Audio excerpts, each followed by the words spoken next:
where this week we are all Christmas presents, because it's Christmas very soon.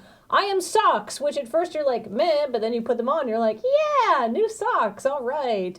Joining me this week is more socks. I'm fine with socks. I like socks. Now, now that I'm an adult, I get it, but like, more socks? Do you just not know what to get me? And a $20 Sears gift card. I'm actually a stranger to you, aren't I? A suburban Chicago man is suing McDonald's because the price of their value meals is actually slightly more than if you just ordered the items individually.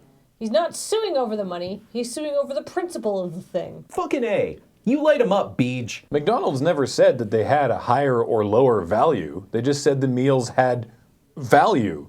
And really everything has value.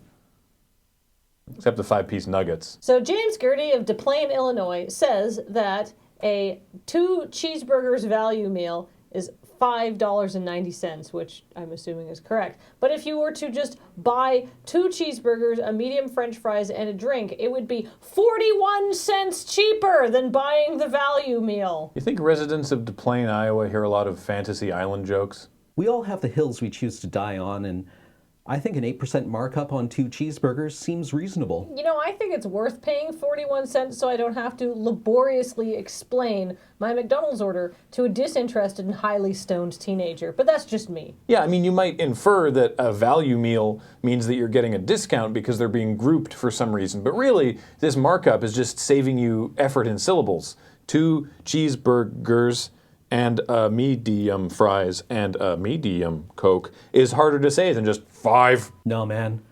This is how they get you. They wear you down like this. Make it your personal Verdun. Ils ne passeront pas. Or you could make it your own Verdon't.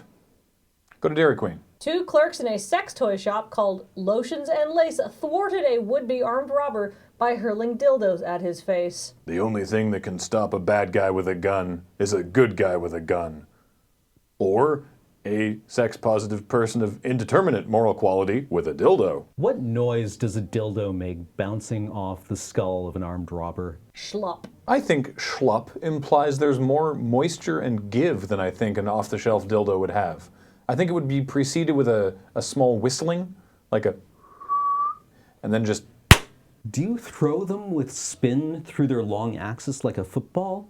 Or do they tumble end over end like the bone in 2001: A Space Odyssey? With time to prepare, I would recommend rifling your dildos. This is how it went down, according to Amy, a store clerk. I thought he was trying to be funny, to scare us, she told ABC7. But then I saw the gun and was like, really? I don't have time for this. How do you feel if when you draw a gun on someone, they look at you like...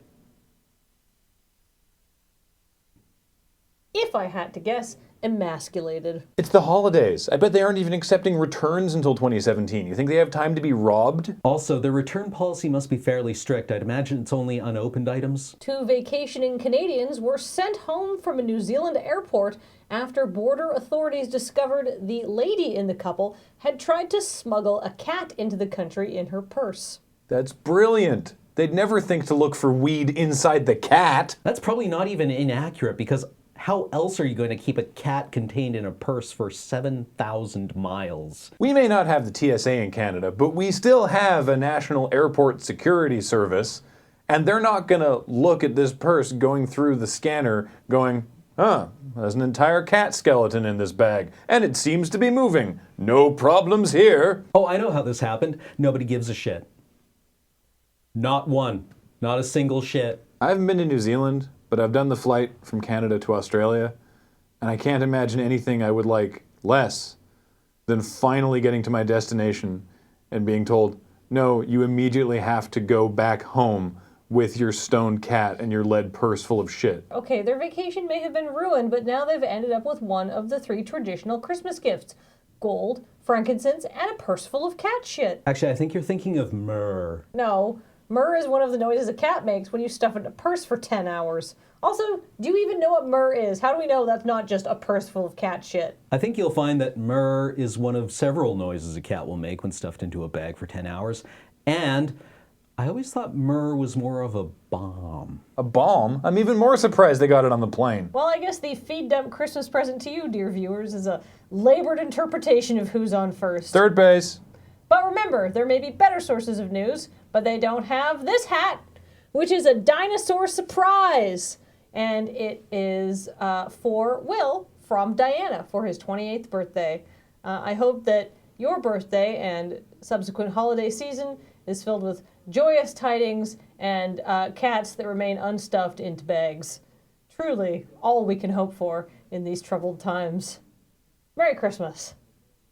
Happy holidays. Funky Kwanzaa. A solemn and dignified Ramadan. Wait, that's already gone. Hanukkah. Everybody's covered, right? Wait, what's the Seinfeld one? Festivus. Festivus! For the rest of us. Or just sitting around in your underwear not talking to anybody. That's my favorite Christmas tradition. I think that one's Yule.